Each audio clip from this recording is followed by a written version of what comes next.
Hello, my name is Yuval Harari, and I'm an historian. My first book, Sapiens, surveyed the human past, examining how an insignificant ape became the ruler of planet Earth. Homo Deus, my second book, explored the long-term future of human life, contemplating how humans might eventually become gods, and what the ultimate destiny of intelligence and consciousness might be. The present book focuses on current affairs and on the more immediate future of humankind.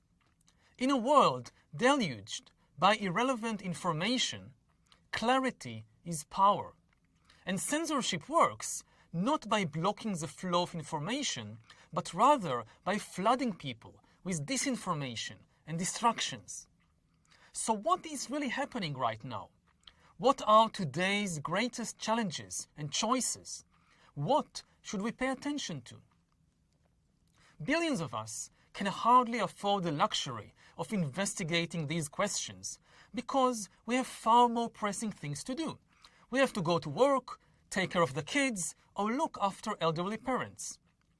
Unfortunately, history gives no discounts.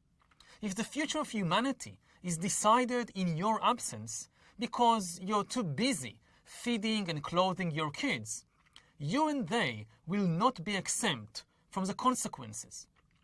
This is very unfair, but whoever told you that history was fair? A book doesn't give people food or clothes, but it can offer some clarity, thereby helping to level the global playing field. If this book empowers even a handful of additional people to join the debate about the future of our species, it has done its job.